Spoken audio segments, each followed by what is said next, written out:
Welcome to a new edition of the Neon Jazz interview series with Toronto-based jazz singer and songwriter Ore Dagan. He opened up with Neon Jazz about his jazz roots, COVID life, and his new 2022 CD, Click Right Here, an album that offers a joyful escape, and it's also reflective on this world that's spinning out of control.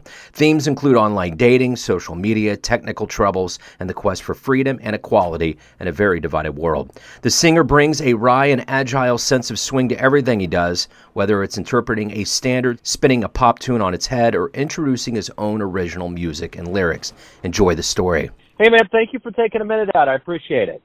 My pleasure. Let's talk about Click Right Here. You know, the timing of this album is pretty advantageous, I think, for you and a lot of musicians with the world waking up right now. What's the overall feeling of this release coming out right now?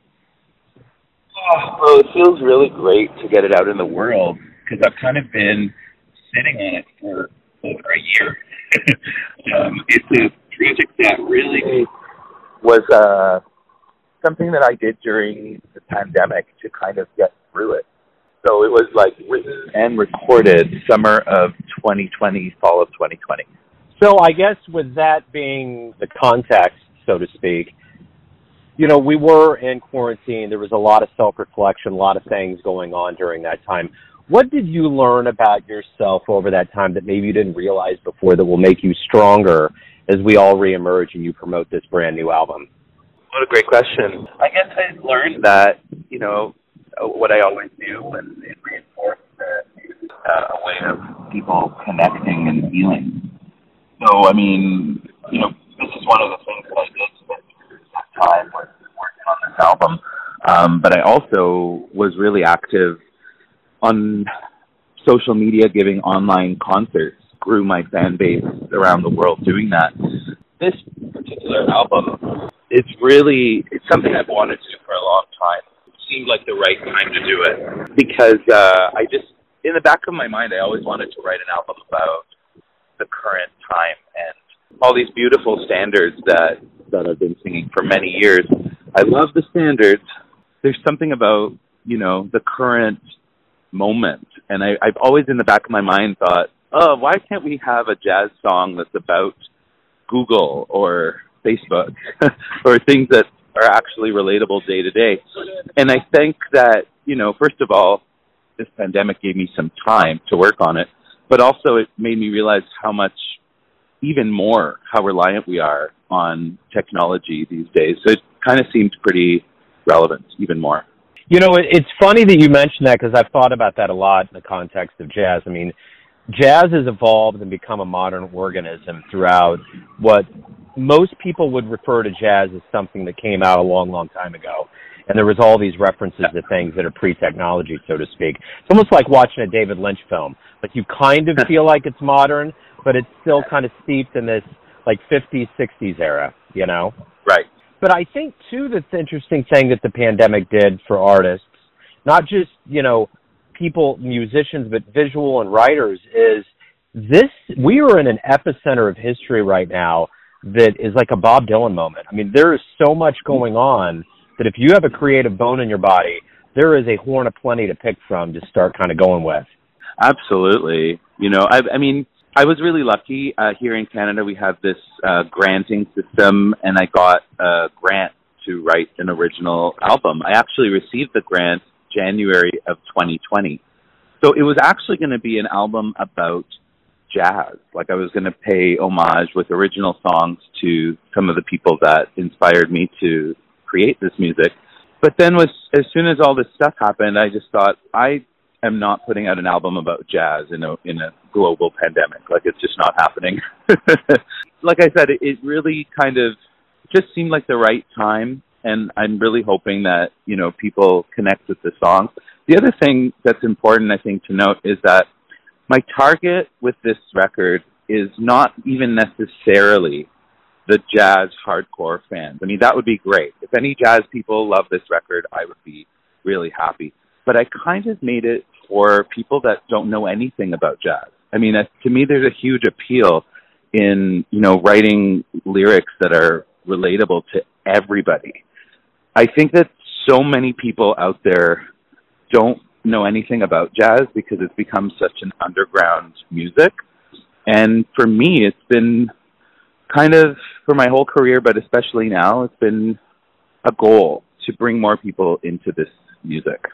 I hear that more and more from musicians too. You know, one of the biggest thrills is to pull in people, you know, if you're at a show that typically aren't jazz fans, you know, that's kind of the appeal, you know. And I've got a quick side note here. Every time I interview a musician from Canada, my appreciation and love for your country always goes up. I mean, and I mean this genuinely. I've always known that the national hero is the one that came up with the universal health care there, which is just genius to me, coming from America, where most people can go bankrupt if they break their arm. And then, it's unreal. And then I hear a lot of artists talk about grants they get, and I feel like your society and the mental health of the Canadian people, knowing that your government is holding art and health in a high regard, has to be a comforting feeling. Well, yeah, I mean, we have a really amazing. It's funny, the neighbor's grass is always greener, right? We're always like dying to come to New York City. But no, thanks for saying that. It's a really great. This particular project could not have happened without this support. So I'm really, really grateful. I mean, the scope of it too. Like I don't think I would have been able to do an 8-piece band with 4 horns, and you know, it really kind of pushed me. It gave me a boost to say, yeah, okay, go for it. Let's see what happens. Talk to me a little bit about going back in your beginnings. You're a Toronto native. How did this love of jazz begin for you, singing, and kind of turn into who you are today? Sure. Well, actually, I was born in Haifa, Israel, and I moved to Canada when I was 8. So I kind of do feel like a Canadian. I did grow up. I've always been a musician. Like, since I was really, really young, I played classical piano from age 6 to 16, and I had no jazz in my life. I did not grow up singing. I knew about classical music. There was some Israeli pop music in my house. I got into jazz by way of the gateway drug that is Ella Fitzgerald, like so many other singers. And it was Ella's album. There were actually 2 albums, I have to say. I got 2 albums in the same week. This is back in the day where there were still compact discs being sold at bookstores. And I just thought, this one looks pretty cool. It was Ella Mac the Knife Live in Berlin. And that, of course, is the record where she allegedly forgets the words and makes up her own words. And that's followed by an encore 9-minute scat epic version of How High the Moon. So it was that record really that got me hooked. The other one that I got the same week that I always like to mention is Dinah Jams with Dinah Washington in front of a live audience, and some really brilliant, like Clifford Brown's on that record, and Wynton Kelly and Harold Land, and really beautiful. So pretty soon I was just really, really hooked. I mean, I still had a Discman back then, and I used to just buy all these jazz CDs, and I have to say for about 2 or 3 years, I didn't really talk to anybody. I just listened to these records. And another singer that had a huge, huge impact on me is Anita O'Day. And I think for me, like, I really got into her sense of humor and the way that she kind of stylized songs to suit her and played with rhythm. The other artists that really, really shaped me that aren't singers are Lester Young, who's my favorite musician, and Bird, of course. And I also, you know, I started to follow around performers that were still alive from that time. I got to see Mark Murphy live when he was still around. And, of course, Sheila Jordan, who's like my mentor, my guru. I studied with her over time, followed her around, and took her workshops. And she is 93 years young, and if anyone is able to see Sheila Jordan live, I urge you to do it. It'll change your life. There's nobody like this woman. You know, it's interesting you mentioned that, and I don't know if it's akin to this, but Marilyn May, who's a Kansas City native, I saw her probably before the pandemic, which is probably about 2.5, 3 years ago. my producer of my show, my engineer, it does the American Songbook, and it's called The Neon Beat. He's a wonderful human being, and I surprised him with tickets to the show, and Marilyn had such a command in a bedside manner that you don't see anymore. Like, it was kind of like you're saying, there used to be a thing called compact discs. You know, kids have no idea what you're talking about. We used to go to Tower Records. We'd go to these stores. That's how we found our music. And I think about that when you talk about Sheila and even Marilyn. Like, there's a command. There's a way that's not just singing. It's this performance. It's this product that you can hardly label because it's so good. Yeah, absolutely. I've seen Marilyn, not do a whole show, but I've seen her at Birdland, and oh man, that's really what has always driven me is live performance. So you know, getting to see people like this is invaluable. You know, the one thing that my engineer, John Christopher, a good friend, he told me too was Johnny Carson, Marilyn was one of the very few people that he would literally jump to his feet and clap and say, now that's how it's done. Like, of all the people that he ever, you know. So if you get the blessings of someone like Johnny Carson, you've been anointed by the Apostle John. So, well said. So, you know, speaking of all the music you listened to, when you finally got out and saw your very first live jazz show, what was it? How did that feel? What a great question. Let me think about that. There is quite a beautiful scene here in Toronto.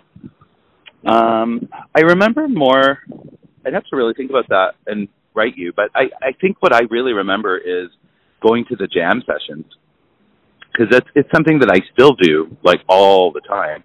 But, I mean, back then, that was really, really a big thing for me. I remember there was one time at the Montreal Jazz Festival where there was this huge jam session, and it really was a moment for me, because I'd been singing for a few years. And the thing about singing jazz, or any kind of singing, I think, is that people don't realize how hard it is to get up in front of an audience, even for seasoned people, but especially for people who are figuring out what they're doing. And so it's funny to me now, because, I mean, I do this all the time, and, you know, I get nervous and stuff, but, you know, once I'm up there, it's all great, and it's the best feeling, and it's worth it. But, you know, back when I was starting out, I remember just getting so petrified of this and thinking of the absurdity of it. Like, this is what I'm doing with my life, creating stress. So, you know, I've been really, really fortunate that I kept going, you know, all this time, and I've had the encouragement of people, and I've also had the other thing that performers need is honest feedback from people around them. Say, you know, maybe don't do that, or don't say that. Well, and speaking of that, you know, staying in here and doing what you're doing, what is the best part of being a professional musician for you? You know, every day you wake up, this is your reality. What do you love the best about it? Definitely, you know, playing to an audience that wants to hear what I've got to say. I mean, definitely being on stage. And also, like, you know, we touched on this, but getting people into it that don't know anything about it. I love that. The best compliment I've ever received is, hey, man, I don't like jazz, but I like you. For sure. If you could get into a time machine and go back in time, I think I probably may know the answer to this, but just want to know for sure. If you could go back and see anybody anywhere, where are you going? Who are you going to see? I would say Ella Fitzgerald in, like, 1957. Or like sometime in the late 50s. She just could do no wrong. I mean, I did have the chance to meet Anita. I might have said Anita, but I got a chance to meet Anita. It would have been nice to see her in her heyday. But I think I kind of owe it all to Ella. And there's something so magical about her, especially the live recordings. And we're so lucky that we have so many of her recordings. She did over 2,000 songs in her career that are on record. But, you know, she still boggles my mind because it's so effortless. It just seems like she's talking, and she's actually doing really, really intense making these amazing musical choices. I remember I was studying, one of my first teachers was a great sax player named Bob Mover, who worked with Chet Baker and Charles Mingus. And remember him telling me, you know, at the end of the day, Ori, it boils down to a few things. You know, you've got to know your stuff. You've got to know your instrument and the limitations of your instrument. And then you've got to have taste. And that's the thing that you can't teach people. And that's what people like Ella really have. Is like, she never made a bad musical decision. So why do you love jazz? I think it's because of the possibilities for joy and the possibilities for finding freedom and community. You know, I love the fact that you can go to any city in the world and just sit in on a jam session and make beautiful music with people that you don't know and probably become friends very soon after that.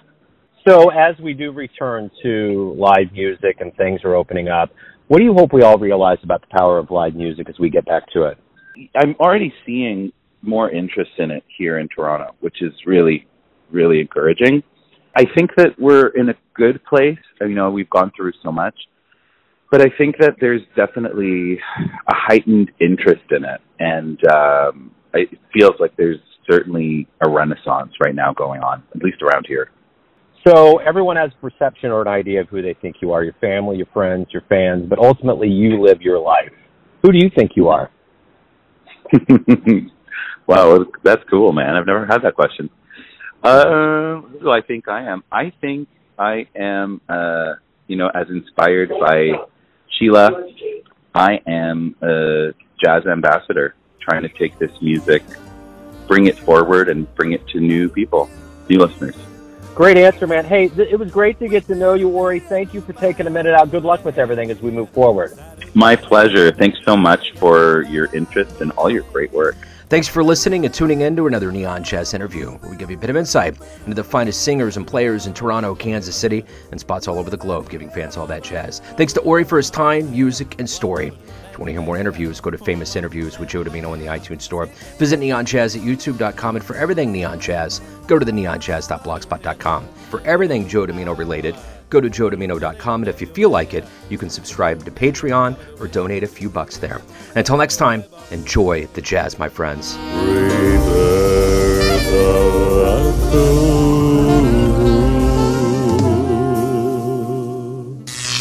Neon Jazz.